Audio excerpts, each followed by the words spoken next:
محمد السلام علیکم ورحمۃ اللہ وبرکاتہ۔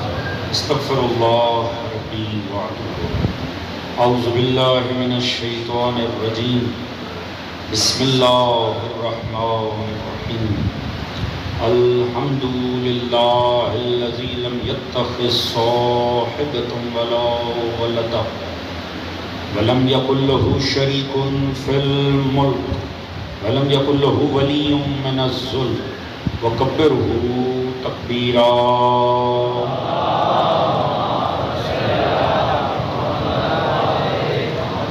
الصلاۃ والسلام علی رسولہ الکریم مکی المدنی الامی صاحب الوقار والسکینہ المدفون بعرض المدینہ ابی القاسم المصطفیٰ محمد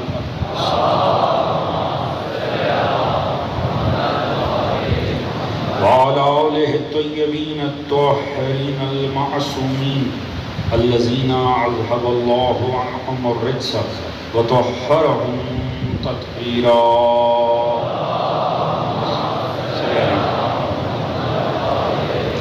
اما بعد فقد قال سبحانہ بسم اللہ الرحمن الرحیم فاقم وجہک للدین حنیفا فطرۃ اللہ التی فطر الناس علیہا لا تبدیل لخلق اللہ ذالک دین القیم ولکن اکثر الناس لا یعلمون۔ صلوات محمد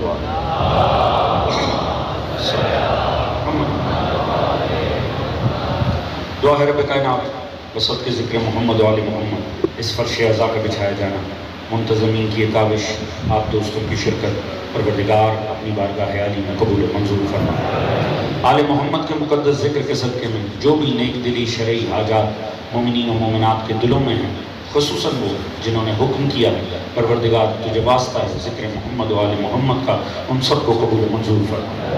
سبھی مومنین کے رزق، عزت، دولت، علم، فہم، شعور، صحت میں برکت عطا فرما۔ سبھی مومنین کے شرم، عزت، پردے، جان و مال کو محفوظ فرما۔ پروردگار امام زمانہ علیہ السلام کا ظہور جلد فرما۔ ہم سب کو معصوم کی سپاہ میں شمار فرما۔ ہم سب کو دین و سیرت محمد و آل محمد پڑھنے، سمجھنے، اپنی ذات اور گھرانے پہ نافذ کرنے کی توفیق عطا فرما۔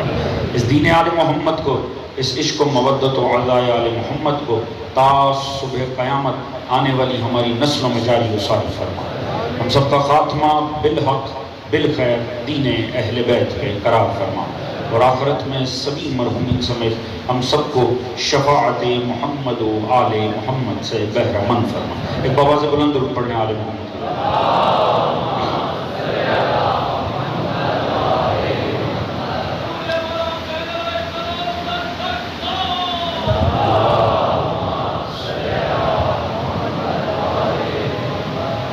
اگر زحمت نہ سمجھیں تو بآواز بلند درود پڑھنے آل محمد۔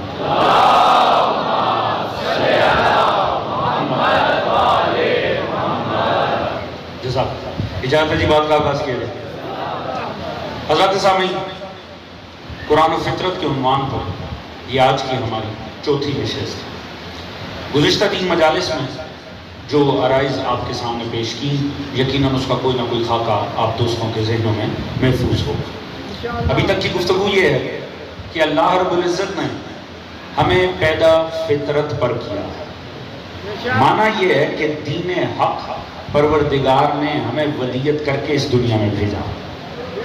یہاں جب ہم آئے ہیں تو ہمارا سٹیٹس ایسا نہیں ہے کہ ہم بے دین پیدا ہوئے، بلکہ اللہ نے اپنا دین ہمارے اندر رکھا ہے اور ہمیں دنیا میں بھیجا۔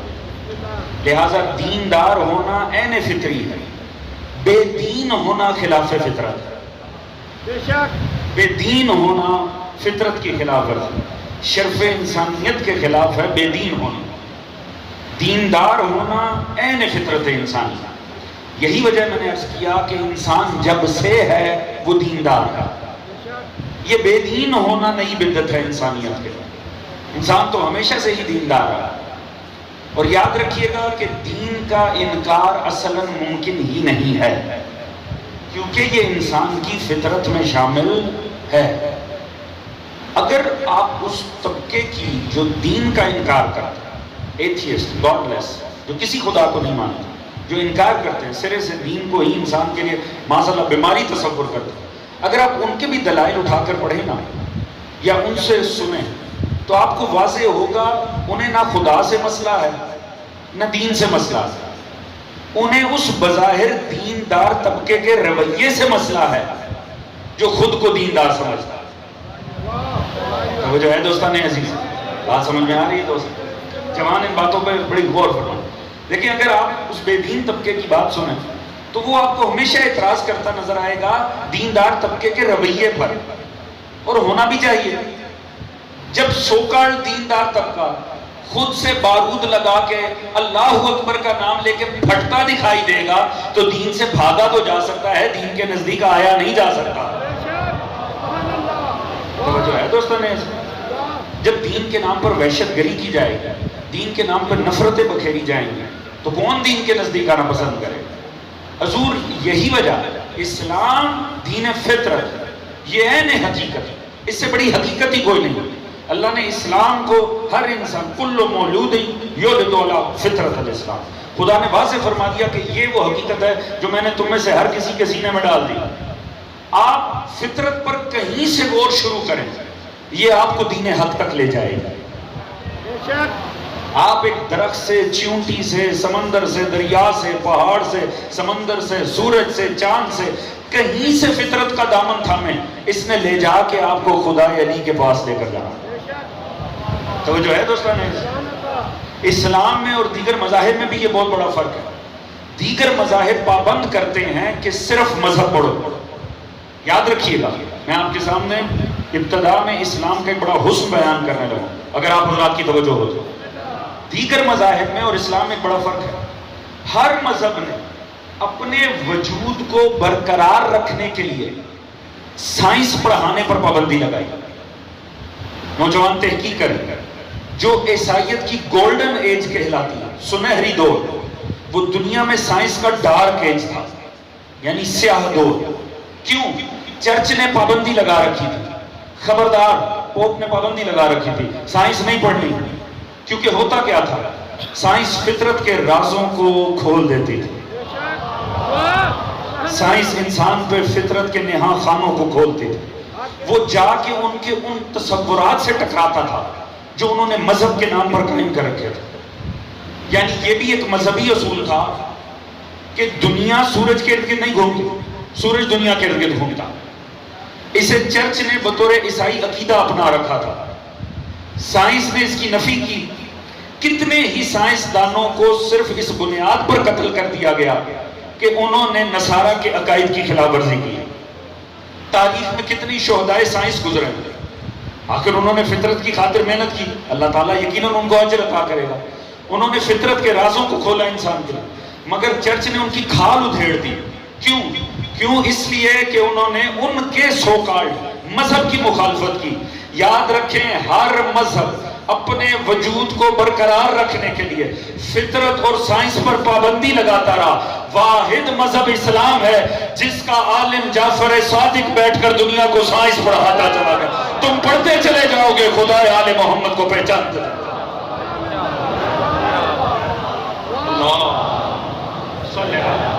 محمد توجہ ہے دوستو، یہ اسلام کا حسن۔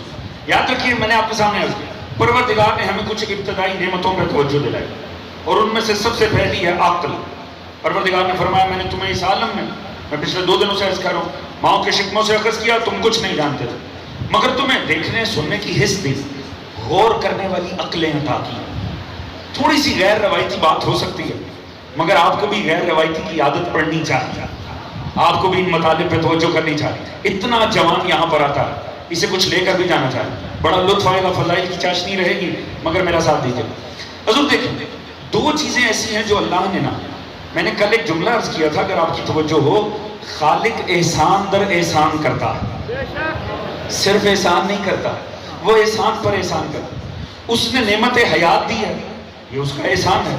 اس نے ساتھ میں ہمیں جو پیکج دیا زندگی ملتے ساتھ، وہ ہے عقل کا۔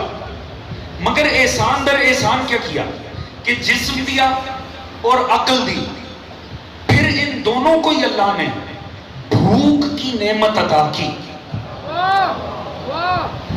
جسم کو بھی بھوک دی، عقل کو بھی بھوک دی. دونوں تب تک رشد ہی نہیں کر سکتے جب تک ان کو ان کا رزق نہ ملے. جو جسم کو چاہیے تھا وہ غذا تھی، اللہ نے عقل کو بھی بھوک دی ہے، اور اس عقل کی بھوک کا نام ہے تجسس. جو ہے دوستان عزیز، ان باتوں پہ لطف آئے گا اگر آپ غور فرمائیں گے. اللہ نے عقلوں کو رزق تجسس عطا کیا. اگر یہ تجسس کی حس نہ ہوتی، انسان جہاں سے چلا تھا وہیں رکا رہتا. یہ پہاڑوں میں ہی رہتا، پتھروں میں رہتا، درختوں پہ گھر بناتا. یہ اتنی شاندار زندگی نہ ہوتی اگر زندگی میں تجسس نہ ہوتا. یہ اللہ نے عقل کو نعمت عطا کی ہے.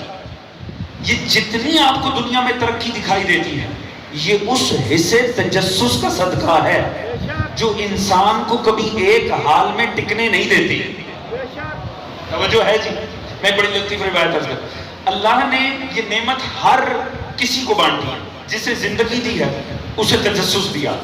یہ ایسی نعمت ہے، چلیں بڑا لطف آئے گا، میں ایک روایت سے اپنی بات کو وزنی کروں گا.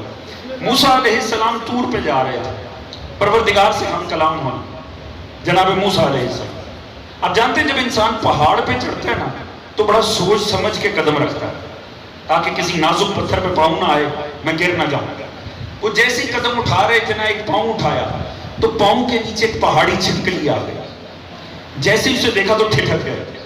خیر اوپر گئے، خدا سے ہم کلام ہو. اب دیکھیے گا حصے تجسس.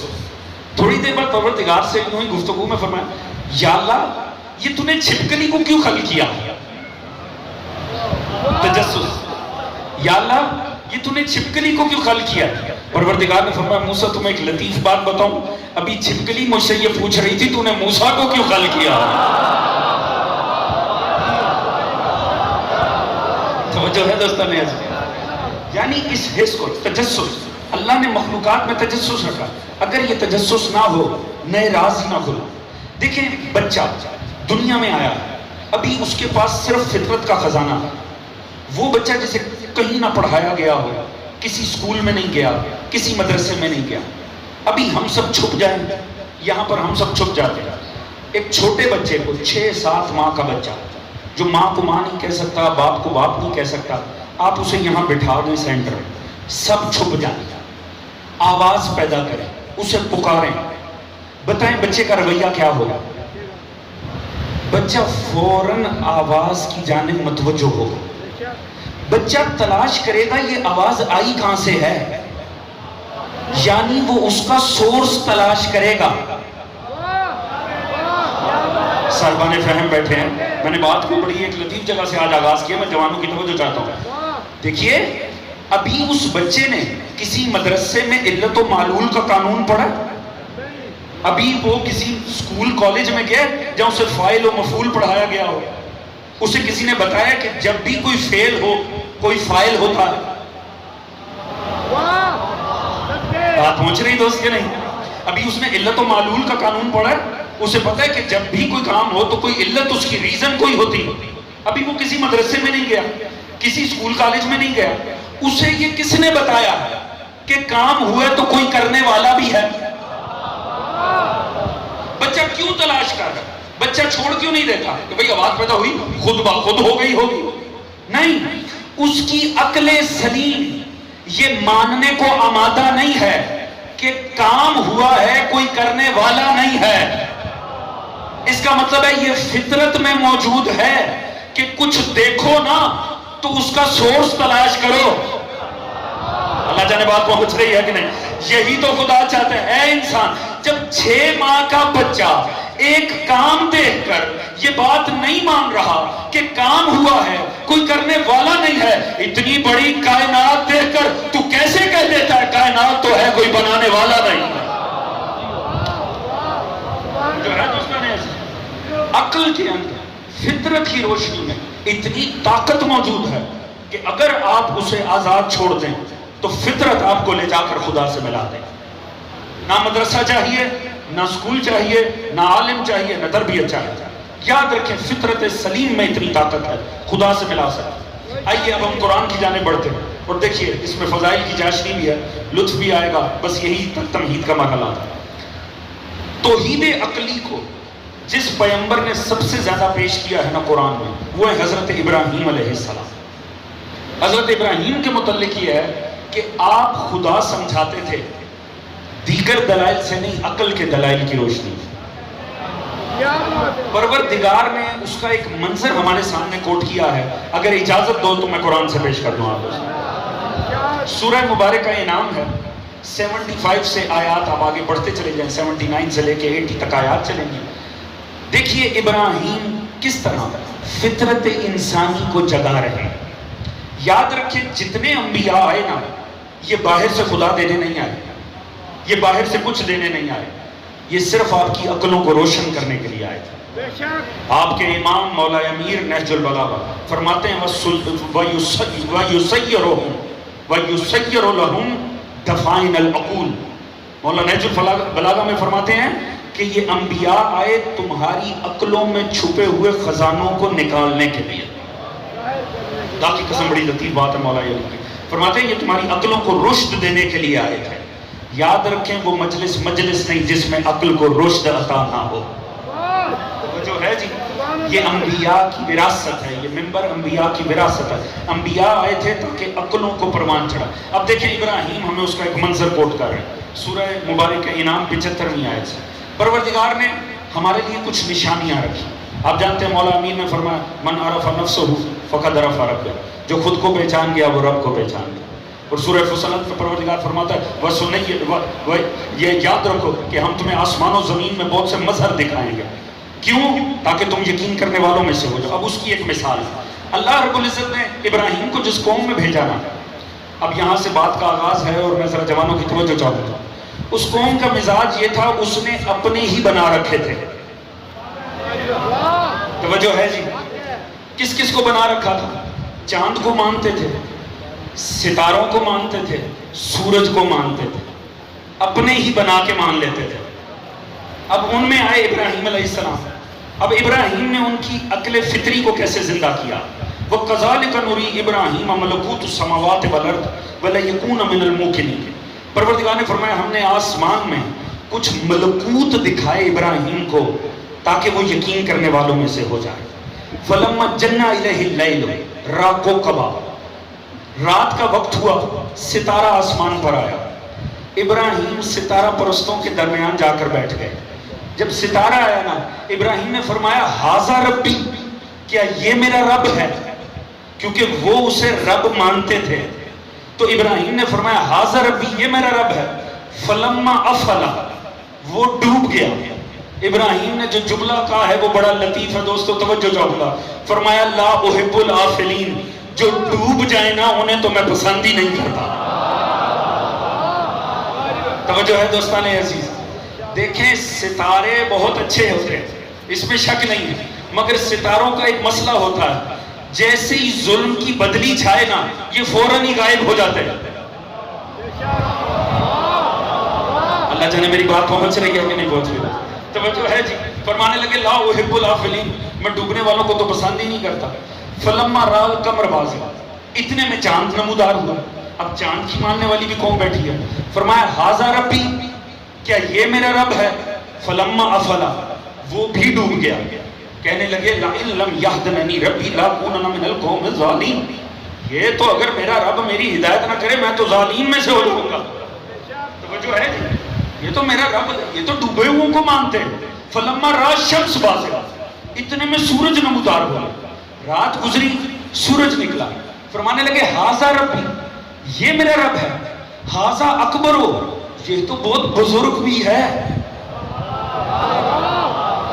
کیا کروں، یہ قرآن کی چاشنی ہے دوستو۔ ہو سکتے نا کسی کے نزدیک ماننے کا معیار ہی بزرگی ہو۔ اللہ جانے بات پہنچ رہی ہے کہ نہیں؟ فلما افلت، وہ بھی ڈوب گیا۔ کہنے لگے یا قوم انی بریء مما تشرکون انی وجہت وجہی للذی فطر السماوات والارض حنیفا وما انا من المشرکین۔ فرمانے لگے قوم تمہیں کیا ہو گیا، کوئی عقل کو استعمال کرو۔ جو نکل جائے موقع پہ اسے ماننا کیسا؟ جو بار بار ڈوب جائیں انہیں ماننا کیسا؟ کم از کم ابراہیم نے اتنا تو درس دے دیا، جسے مانو اسے قرار ہونا چاہیے۔ جہاں قرار پن کی صفت نہیں ہے وہاں عقیدہ نہیں ہونا چاہیے۔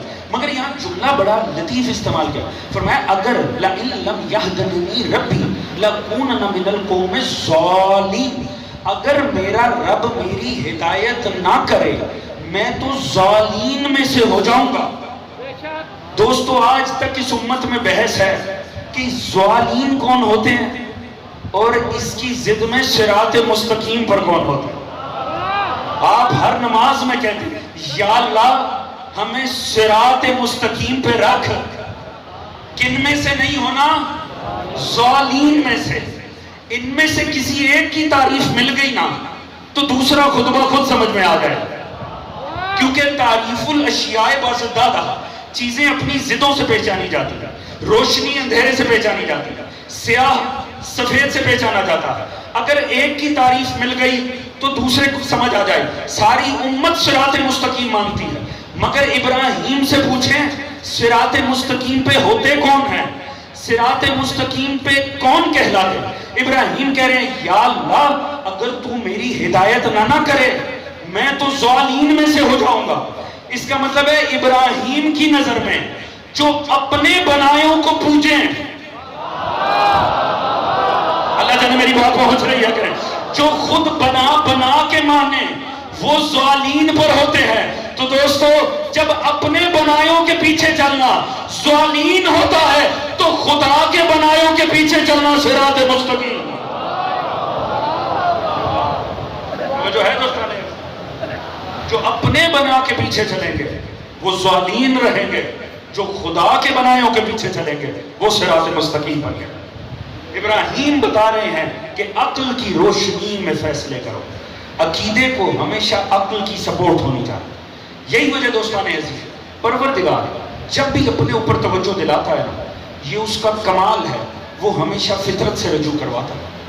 آپ جائیے کتابیں بھری پڑی ہیں توحید کے اوپر، آپ کو درخت سے خدا ملایا جائے گا، ایک ذرہ آپ کو خدا سے ملائے گا، ہمیشہ فطری چیز کی مثال دی جائے گی، کبھی گاڑی کی مثال نہیں ملے گی، بلڈنگ کی مثال نہیں ملے گی، سورج کی ملے گی، چاند کی ملے گی۔ کیوں؟ یہ اپنے بنائے ہیں اسی لیے ناقص ہیں۔ توجہ ہے دوستان عزیز، پورا قرآن اٹھا کر پڑھیں، اللہ نے اونٹ سے اپنی آنکھ منوا دیا، اونٹ کی مثال دی ہے توحید کے لیے، کبھی انسان کی بنائی ہوئی ریڑھی کی مثال نہیں دی۔ توجہ ہے دوستو، سادگی سے ایک بات عرض کروں، اپنے بنائے تو اس پر مثال میں استعمال نہیں ہوتے، نظام میں کیسے استعمال ہو جائے؟ بات پہنچ رہی ہے دوستان عزیز، یہ آپ ہے۔ توجہ ہے دوستان عزیز، اللہ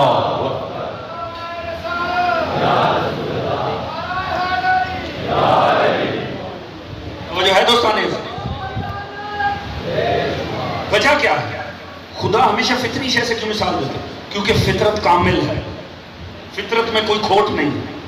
آج تک اہل تحقیق کائنات میں غور کر رہے ہیں، کبھی کسی نے یہ کہا یہ کائنات کامل نہیں ہے؟ کبھی کوئی تنقید کرنے والا سورج چاند کی بناوٹ پہ تنقید کر سکا؟ آج تک کسی سائنسدان نے کہا یہ سورج گول ہے، چکور ہوتا تو بہتر تھا؟ کسی نے کہا یہ چاند ایک ہے، دو ہوتے تو بہتر تھے؟ ویسے جتنے اس امت میں چاند پہ مسائل ہیں 3-4 ہوتے تو بہتر ہی تھے۔ مگر کمال یہ دیکھیے کبھی کوئی فطرت پر اعتراض نہیں کر سکتا۔ کیوں؟ یہ اس نے بنائی ہے، وہ جب بناتا ہے فطرت پہ بناتا ہے، اور جب فطرت پہ بناتا ہے تو کامل بناتا ہے۔ وجہ ہے دوستان عزیز، انسان جب بناتا ہے ناقص بناتا ہے۔ اس کی وجہ کیا ہے؟ ہم جب بناتے ہیں نا اور یہ دعویٰ کرتے ہیں ایسا تو ہے ہی کچھ نہیں، اگلے ہی سال نیا ماڈل آ جاتا ہے۔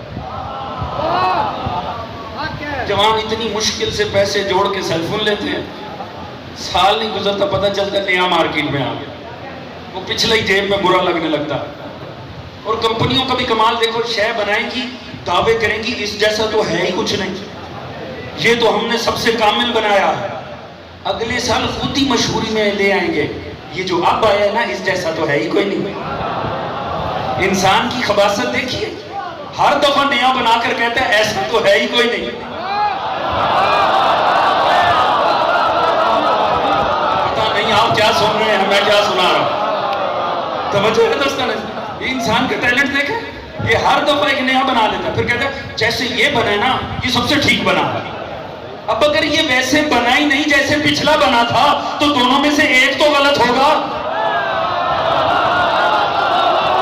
اللہ جانے آپ کیا سن رہے ہیں, میں کیا سنا رہا ہوں. توجہ ہے دوستان عزیز, بھئی کوئی ایک صحیح ہوگا نا. اگر ہر سال آپ نے چیزیں بدل دی ہیں تو پھر ٹھیک کون سا ہوگا؟ یا تو ایک ہی ڈائی پہ تیار کرتے تو سمجھ میں آتا. آپ نے رب کا کمال نہیں دیکھا, اس نے ایک چھوڑ 14 بنائے, ایک جیسے بنائے.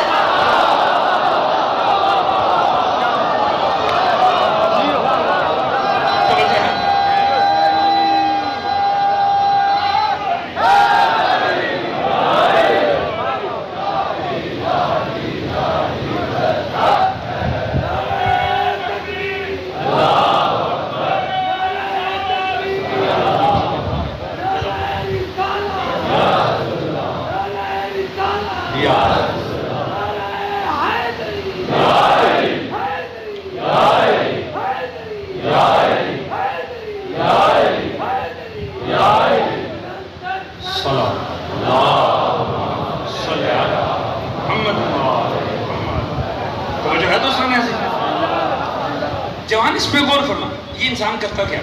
یہ ایک شے بناتا, ایسی تو ہے ہی کوئی, کیا باکمال چیز ہم نے بنا دی. اچھا تھوڑے عرصے بعد شکل بھی بدل جاتی ہے, حیت بھی بدل جاتی ہے, مزاج بھی بدل جاتا ہے, پھر کہتا ہے یہ سب سے بیسٹ. یہ جو آپ اب چونکہ مثال باہر مثال ہے, دیکھیں یہ جو ہر دفعہ نیا ماڈل آتا ہے یہ اس بات کی دلیل نہیں ہے کہ اب کامل ہے.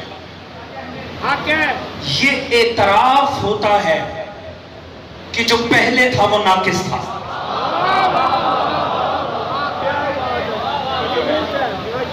دیکھیں میں تو بڑی سادے کی مثالیں دے رہا ہوں نا. یہ جو آپ کے ہاتھ میں جدید سیل فون ہے, اگر کمپنی نے یہ دعویٰ کیا یہ سب سے اعلیٰ ہے تو انہی کا تو پہلے بھی تو آیا تھا. اگر یہ کامل ہے تو وہ کیا تھا؟ وہ ناقص تھا. اچھا یاد رکھیے گا, یہ جب بھی آپ کے سامنے دعویٰ آتا ہے نا جو ہم نے اب بنایا ہے یہ کامل ہے, یہ بھی جھوٹ ہے, کیونکہ جو اگلا بنے گا نا وہ ایسا بھی نہیں ہوگا. توجہ ہے دوستان عزیز. تو یہ ہر سال جو نیا ماڈل آ جاتا ہے یا ہر دفعہ نیا ماڈل آ جاتا ہے یہ پچھلے کی نفی ہوتی ہے. یہ اس بات کو تسلیم کرنا ہوتا ہے کہ جو اب تک تھا وہ غلط تھا. توجہ ہے دوستان عزیز. مگر خالق وہ ہے, کہتا ہے انی فاطر السماوات والارض, میں ہوں جو فطرت پہ خلق کرتا ہوں. وہ ایک ہی مرتبہ بناتا ہے, ایسا کامل بناتا ہے, کسی رخ سے دیکھو کبھی اضافے کی گنجائش ہی نہیں ملتی. توجہ ہے جی.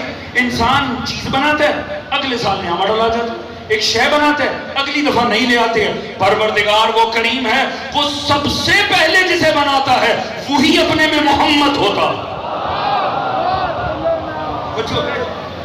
وہی اتنا باکمال اور شاندار ہوتا ہے. تو اسی لیے پروردگار اپنے نظام میں کبھی ہمارے بنائے کو لاتا ہی نہیں. اسے پتہ ہے اگر ان پہ رکھ کے میں نے اپنی مثال دی نا, ان کا دھواں دے جائے گا تو ہی خطرے میں پڑ جائے گا. بات پہنچ رہی ہے دوستان, بات پہنچ رہی ہے. چلیں اب آپ کے ذہن لطیف سطح پہ آ گئے. میں مثال رکھتا ہوں. دیکھیں اللہ جب مثال دینے پر آتا ہے, خدا کی قسم عرفاء نے ایسی سی مثالیں دی ہیں انسان دنگ رہ جاتا ہے. خدا ہمارے بڑے بڑے شے سے اپنا آپ نہیں منواتا, منوانے پہ آئے ایک بیج سے بھی اپنا آپ منوا لیتا. خدا کی قسم دوستو بڑی لطیف بات ہے. ایک بیج سے, ایک بیج بھی نظام قدرت کا ادنا ترین رکن ہے بیج. انسان کیسے خدا کا انکار کر سکتا ہے؟ جرت ہے اس کی فکر. آپ ایک بیج کو لے جا کر مٹی میں ڈال دیتے, پانی ڈال دیتے. کمال دیکھیں, پروردگار سورج کی روشنی پڑتی ہے, کوئی تو خالق ہے جو عین ان مٹی کے اندھیروں میں اس کے سینے کو شک کرتا ہے. ایک ننھا سا پودا برآمد ہوتا. کمال دیکھیں کتنی طاقت ہے اس ننھے سے پودے میں. بظاہر اتنا سا ہے آپ 2 انگلیوں میں رکھ کے مسل دیں, ایسے ہی ہے نا, مگر کمال دیکھیں اللہ نے اسے کیا حیت عطا کی ہے. وہ مٹی جس میں آپ انگلی سے سوراخ نہیں کر سکتے, آپ کو بیلچا چاہیے اس کا سینہ شک کرنے کے لیے, وہ اتنا سا پودا اس کے سینے کو پھاڑ کے باہر آ جاتا. توجہ ہے دوستان عزیز, ذرا سمجھے خدا کی قسم.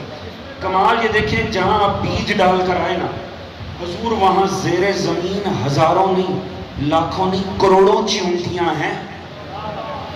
اگر 10-10, 20-20, 100-100 بھی ایک ایک بیج کو اچک لے نا, آپ کو اور مجھے تو پتہ ہی نہ لگے زیر زمین ہی ڈکیتی ہو گئی. وہ جو ہے دوستان عزیز, ہم انتظار ہی کرتے رہے یہ کب نکلے گا, یہ پودا کب نکلے.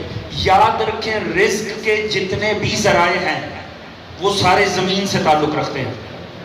آرٹیفیشل رزق سے انسان کا گزارا نہیں ہو سکتا. اگر مٹی رزق اگانا بند کر دے انسانیت بھوکی مر جائے.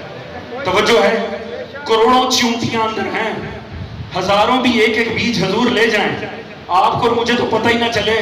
نہ وہاں آپ کا اور میرا سیکیورٹی سسٹم کام کرتا ہے, نہ آپ اور میں کیمرے لگا سکتے ہیں.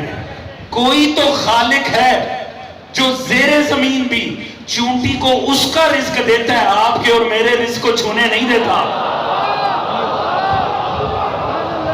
کمال ہے, آپ توحید اچھی سن رہے ہیں. توجہ ہے دوستانے سے, ذرا سنیں خالق آل محمد کی کریمی. دیکھیں کوئی تو خالق ہے جو زیر زمین آپ کے اور میرے رزق کا محافظ بنا ہوا. خدا کی قسم خدا رزق پہ آزماتا نہیں. اگر وہ رزق پہ آ جائے نا آزمانے پہ, آپ اور میری جرت ہی نہیں ہے ایک سجدہ قضا کر سکتے. خدا کی قسم یہ اس کی کریمی ہے, وہ ہمیں یہاں سے پکڑتا ہی نہیں ہے. وہ اگر چاہے نا, یاد رکھیں خدا کو اپنا آپ منوانے کے لیے زلزلے سونامی لانے کی ضرورت نہیں ہے, چند چیونٹیوں کو حکم دے انسان گھٹنوں پر آ جائے. جو ہے دوستان عزیز پروردگار, اچھا یہاں پر لطف فضائل ساتھ میں رہے, پوری توجہ چاہوں گا. اب پروردگار نے کرنا کیا ہے, جب آپ کو ڈالیں گے جا کر رزق ڈالیں گے وہاں بیج, آپ کو مجھے اس پروسیس کا پتہ ہے کہ خدا نے کرنا کیا ہے. خدا نے اس بیج کے سینے کو شک کرنا ہے, بیج میں سے ایک پودے کو نکالنا ہے. ایسے ہی ہونے نا. چلیے اب مجھے جواب دیجئے گا, مل کے ایک کام کرتے ہیں جلدی ہو جائے گی. آج کل ویسے بھی جدید ذرائع آ گئے ہیں رزق بنانے کے. ایسا کرتے ہیں چونکہ اللہ نے اس کے سینے کو تو پھاڑنا ہی ہے, خود اس کا سینہ شک کر کے مٹی میں ڈال دیتے. یہ مثال پہنچی, بہت بڑا لطیف جملہ آپ دوستوں کے لیے میرے پاس. توجہ ہے جی, ہم اس کا خود سینہ شک کر کے ڈال دیتے. کچھ اگے گا نہیں اگے گا. کیوں نہیں؟ خالق نے بھی تو سینہ ہی شک کرنا تھا اس کا. اب تو جلدی ہو جانا چاہیے پر کچھ نہیں اگے گا. کیوں؟ اللہ کے کام میں خدا کو مداخلت پسند نہیں.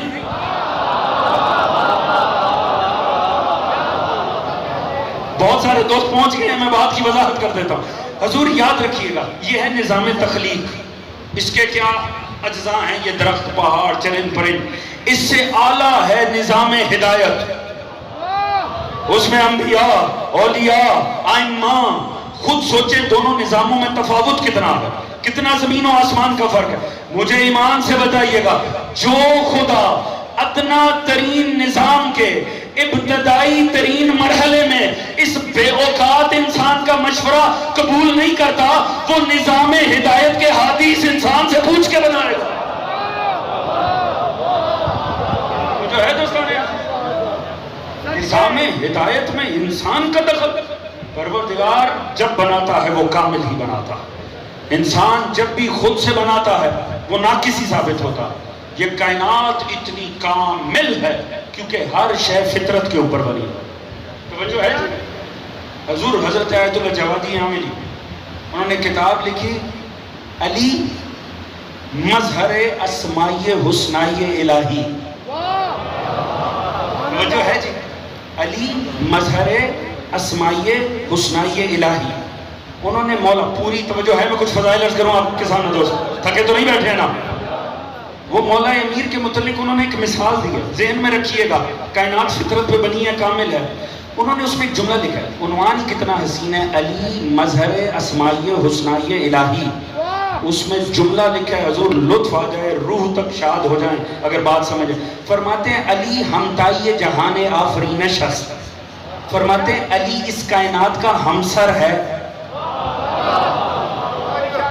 یعنی علی کائنات کا کف ہے. چلے اب میں نے وہ لفظ استعمال کر دیا ہے کہ آسانی ہو. علی کف ہے. ہر مکتب میں لفظ کف سمجھانا مشکل ہے، اس مکتب میں لفظ کف سمجھنا مشکل نہیں ہونا چاہیے. رسول خدا اصول کافی، لولا ان خلق امیر المؤمنین لفاطمہ ما کان لہا کفوان علی ظہر الارض من آدم و دون. اگر اللہ خلق نہ کرتا جناب علی کو واسطے فاطمہ کے تو فاطمہ کا کوئی کف نہ ہوتا. علماء سے پوچھیں کف کسے کہتے ہیں؟ فرماتے ہیں جو ہر حوالے سے برابر ہو. توجہ ہے جی، یہ کرینی پیغمبر ہے. کیوں؟ پیغمبر جانتے تھے انہوں نے سیدہ کے فضائل پڑھنے ہیں. فضائل اس کے پڑھے جاتے ہیں جس کے فضائل دیکھے جائیں. علم اس کا سامنے آتا ہے جو ممبر پہ آئے، شجاعت اس کی سامنے آتی ہے جو میدان میں آئے، فہم اس کا سمجھ میں آتا ہے جو منصب قضاوت پر آئے. سیدہ پہ پڑے تھے عصمت کے پردے. رسول نے فرمایا میں مشکل کشائی کرتا ہوں. علی زہرا کا کف ہے، شجاعت زہرا دیکھنی ہے علی کو میدان میں دیکھ لو. فہم سیدہ پہچاننا ہے علی کو منصب قضاوت پہ دیکھ لو. یعنی دیکھتے مرتضیٰ کو چلے جاؤ، پہچانتے زہرا کو چلے جاؤ. توجہ ہے؟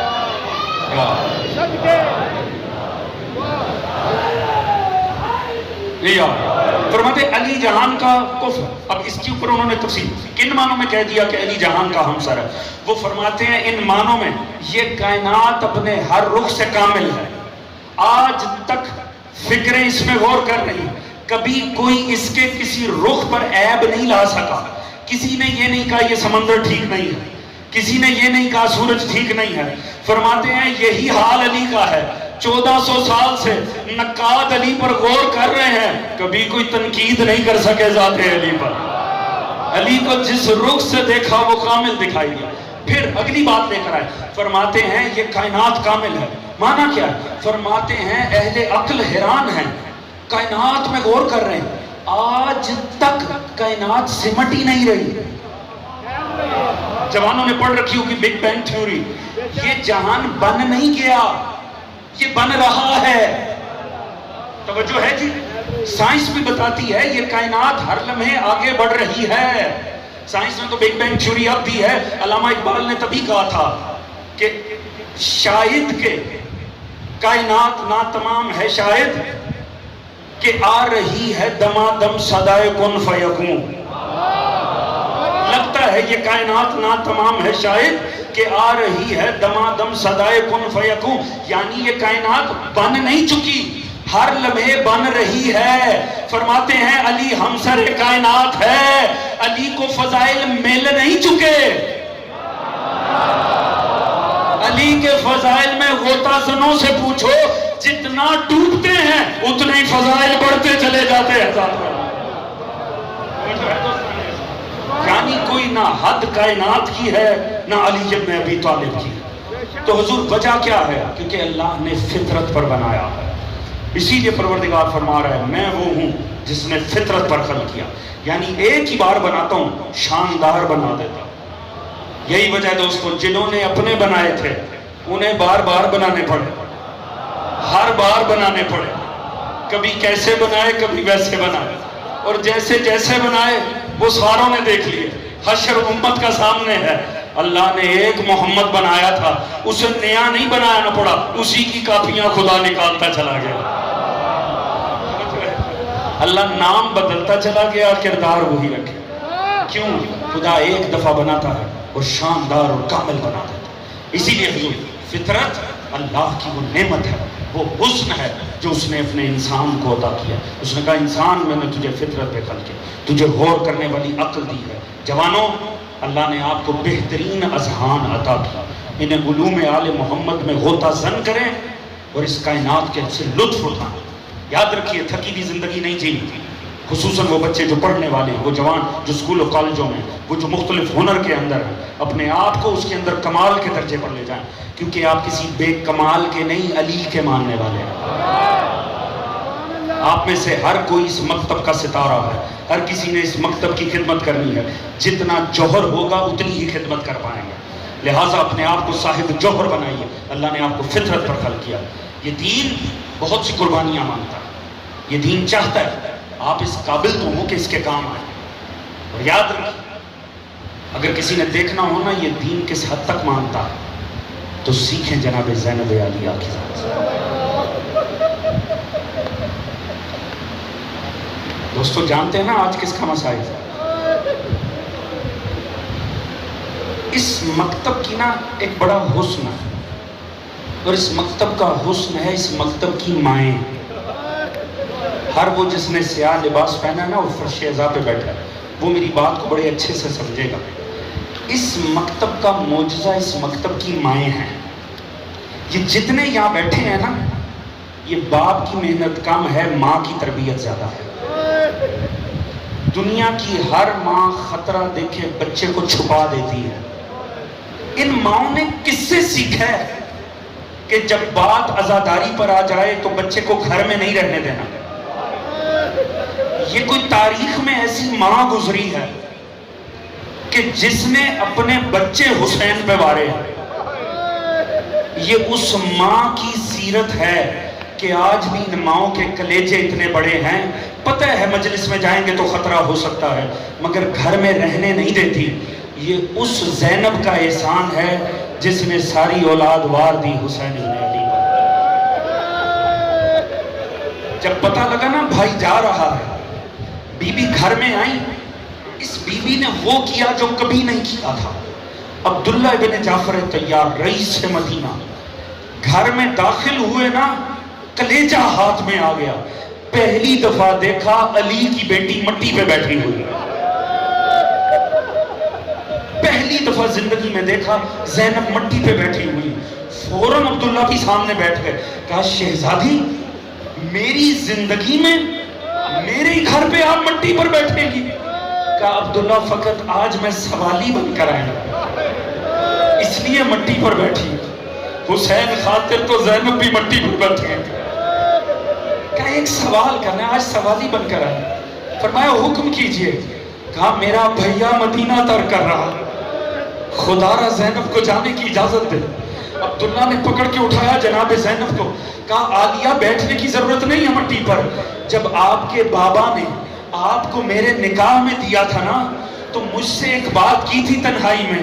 مجھے کہا تھا عبداللہ میں تجھ سے کچھ نہیں مانگتا، میری زینب تجھ سے کبھی کچھ نہیں مانگے گی. بس ایک بات یاد رکھنا، جب میرا حسین کربلا جانے لگے تو نے میری زینب کو روکنا نہیں ہے. میں نے آپ کے بابا سے وعدہ کر رکھا آپ جا سکتی ہیں. جناب زینب چلی گئی سفر میں. جب ابھی اونو محمد ساتھ نہیں گئے. اونو محمد مدینے سے ساتھ گئے، مکہ سے آگے نہیں چلے، مکہ سے باپ کے ساتھ ہیں. جب مکہ سے یہ قافلہ نکلا ہے نا کربلا کے لیے، ابھی پہلی 2 منزلیں لی تھی، ایسے میں خبر ملی پیچھے ایک وفد کے ساتھ جناب عبداللہ بن جعفر طیار آ رہے ہیں. یہ سن کے سب سے زیادہ زینب گھبرائی. عبداللہ ابن جعفر طیار آئے امام معصوم کے پاس. امام معصوم سے کچھ گفتگو فرمائی، پھر کہا اجازت ہے میں عالیہ سے مل لوں؟ امام نے فرمایا آپ کا حق بنتا ہے، آپ سرتاج ہیں، جا کر مل لیں. یہ آئے اس اونٹ کے پاس جس پہ جناب زینب سوار تھی. جناب زینب کو پتا چلا نا میرا شوہر باہر آیا. اس سے پہلے کہ عبداللہ کلام کرتے، بس حضور اس جملے میں ہی سارا مسائل ہے. جب دیکھا نا یہ کلام کرنے لگے، زینب نے ایک ہی جملہ کہا عبداللہ سوچ کے روکنا. جناب زینب کو لگا ان کا دل ٹوٹ گیا ہے، یہ مجھے روکنے آئے. کہا عبداللہ سوچ کے مجھے اونٹ سے اتارنا، میں رک تو جاؤں گی مگر زندہ نہیں رہوں گی. اجرکم الزہرا. یہی ایام ہیں آل محمد کو رونے کے. آئے ان بچوں کو روتے ہیں جن بچوں پہ ان کی سگی ماں بھی نہیں روئی. خدا کی قسم ان محمد کو رونا بڑا بنتا ہے. دیکھیں جنازوں پہ روتا ہی کون ہے؟ باپ روتے ہیں، انہیں نہیں رویا. مائیں روتی ہیں، انہیں نہیں رویا، کم از کم بہن تو پرسا دیتی ہے، ان کی تو کوئی بہن بھی نہیں تھی۔ خدا کی قسم یہ دونوں بڑے غریب بچے، ان پہ رونا بنتا۔ کہا دیکھنا عبداللہ مجھے روکنا نا، میں رک ضرور جاؤں گی، زندہ نہیں رہوں گی۔ عبداللہ نے کہا عالیہ کیا فرما رہی ہیں؟ میں روکنے نہیں آیا، یہ میں 2 شہزادے دینے کے لیے آیا، میں تو آل محمد کا صدقہ دینے کے لیے آیا، میں تو حسین کا صدقہ۔ یہ اونو محمد ہیں، جب مشکل بن پڑے ایک اپنی طرف سے صدقہ کر دینا، ایک میری جانب سے صدقہ کر دینا۔ بس دوستو اس دن یہ اونو محمد کا سٹیٹس بدل گیا، پھر یہ دونوں صدقہ ہو گئے حسین۔ کربلا پہنچے، شب عاشور آئی، امام نکلے خیام کا دورہ کرنے کے لیے۔ امام نے دیکھا ہر خیمے میں ہر ماں قربانیاں سجا رہی ہے، ہر ماں قربانیاں سجا رہی ہے۔ امام دعائیں دیتے چلے گئے، اگلے خیمے پہ جاتے، ہر ماں اپنے بچے کو ایک ہی تلقین کر رہی تھی، وہی تلقین جناب زینب کی تھی کہ میرے لال میں نے تمہیں پالا ہے حسین کے بچوں پہ قربان ہونے کے۔ کل جب کربلا سج جائے نا، یہ نہ ہو اکبر تم سے پہلے چلا جائے۔ ہر ماں یہ وصیت کر رہی تھی خبردار یہ نہ ہو حسین کے بیٹے سے پہلے، حسین پہلے چلا جائے، حسین کا بیٹا پہلے جائے، تمہیں پہلے جانے۔ زینب نے بھی بٹھا رکھا تھا، اے میرے شہزادو یاد رکھو تم جعفر طیار کے پوتے ہو، تم حیدر کرار کے نواسے ہو، کل کا دن آئے گا برچیاں چلے گی، خبردار ڈر نہ جانا، تم میں ہاشمی لہو ہے، کل کو اکبر سے پہلے میدان میں جانا۔ میری دوسری وصیت، دونوں نے باہم مل کے جنگ کرنی ہے۔ تیسری وصیت خدا کی قسم مسائل کا پہاڑ ہے۔ جناب زینب نے اونو محمد سے، اے اونو محمد اگر کہیں تم فرات پہ قبضہ کر لو، خبردار میں دودھ نہیں بخشوں گی اگر تمہارے ہونٹوں تک پانی آ گیا، کیونکہ حسین کے بچے پیاسے ہوں۔ اجرکم اللہ زہرا، یہ آہیں بلند کریں، اللہ ان پہ رحم کرے۔ یہ آہیں نئی تسبیح پروردگار ہے، یہی وقت ہے آل محمد کو پرسا پیش کر۔ آج 4 محرم ہو گیا ہے، اللہ جانے ہم میں سے کون عاشورہ تک زندگی، اللہ جانے اگلا سال کسے ملے گا کہ نہیں۔ زینب نے فرمایا خبردار میرے لال ان ہونٹوں تک پانی نہیں آنا چاہیے، حسین کا اصغر پیاسا، حسین کا اکبر پیاسا۔ اگلا دن ہوا، ہر ماں نے اس لیے قربانی سجائی تھی کہ اکبر سے پہلے جائے گی، مگر مشیت الہی کا تقاضا ہی اور تھا۔ امام حسین نے عجب کام کیا، امام نے سب سے پہلے اکبر کو آمادہ کر دیا۔ خدا کی قسم اکبر کے بعد کسی ماں کو اپنا بچہ آنکھوں میں چچائی نہیں، ہر ماں اپنے بچے کو بھول گئی اکبر پہ، ہر ماں نے بس اکبر پہ ماتم کیا، اکبر کے بعد کسی کو کوئی اپنا بچہ دکھائی نہ دیا۔ یہی وجہ ہے اکبر جب میدان میں چلا گیا نا، اکبر کا سینہ برچی کھا گئی، اکبر کا سینہ زخمی ہو گیا، جناب زینب کی تو کیفیت ہی بدل گئی۔ بی بی کا اونو محمد کو دیکھنے کا مزاج ہی بدل گیا۔ بی بی نے کہا اونو محمد میں نے تمہیں نہیں کہا تھا اکبر سے پہلے میدان میں جا، دیکھو حسین کے بیٹے کے سینہ زخمی ہو گیا، تم اب بھی یہاں پھر رہے ہو۔ کہا اماں کیا کریں، جب بھی جاتے ہیں نا ایک ہی بات مظلوم کرتے ہیں، خدا کی قسم یہ حسین کا مرثیہ ہے جو امام نے اپنی غربت پڑھی ہے۔ جب بھی اونو محمد نے جا کر کہا نا مجھے اجازت دیجیے، امام ایک ہی بات کرتے تھے، بیٹا کوئی بھائی اپنی بہن کی گود اجڑتی نہیں دے، بتاؤ کس کلیجے سے اجازت ہے۔ آخر جناب زینب آ گئی، جناب عالیہ آئیں، مظلوم کھڑے ہو گئے، آ کر کہا بھیا کہاں کا انصاف ہے، تمہارا اکبر خاک اور خون میں زہرا کے سامنے شرمندہ ہو جاؤں، میرے بچوں کو اجازت دو۔ مجبور ہوئے امام، اجازت دی۔ یہ دونوں ویسے شہید ہیں جو اکٹھے آمادہ کیے حسین نے، اکٹھے سوار کیے حسین نے، ایک کو حسین سجا رہے ہیں، ایک کو عباس سجا رہے ہیں۔ ان کی قربانی میں عباس بھی آیا، دونوں شہزادے جانے لگے، امام نے رکاب تھام لی، امام نے فرمایا شہزادوں یاد رکھنا ایک دوسرے کا ساتھ نہیں چھوڑنا، اکٹھے جنگ کرنی ہے، بس یہی وصیت یاد رکھو، جاؤ خدا کے حوالے۔ دونوں آئے میدان میں، جعفر طیار کی تلوار کے وارث، ایسی شاندار جنگ کی کھلبلی مچ گئی اہل باطل کے اندر، اتنی شاندار جنگ تھی، اور کہہ کے کرتے تھے دیکھو ہاشمی لڑتے کس انداز میں ہے، دیکھو ہاشمی جوان لڑتا کیسے ہے، اتنی شان سے دونوں لڑے کہ ایک مرتبہ کھلبلی مچ گئی۔ بسر سعد نے کہا لئینوں یہی عالم رہا تو لشکر بھاگ جائے گا، کیا کرو؟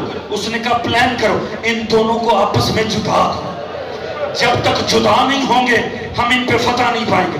دونوں نے اتنی شاندار جنگ کی نا، جتنی دیر جنگ ہوئی جناب فضا ایک ٹیلے پر آ کر کھڑی ہو کر دیکھ رہے، زینب نہیں آئی، زینب خیمے میں ہے۔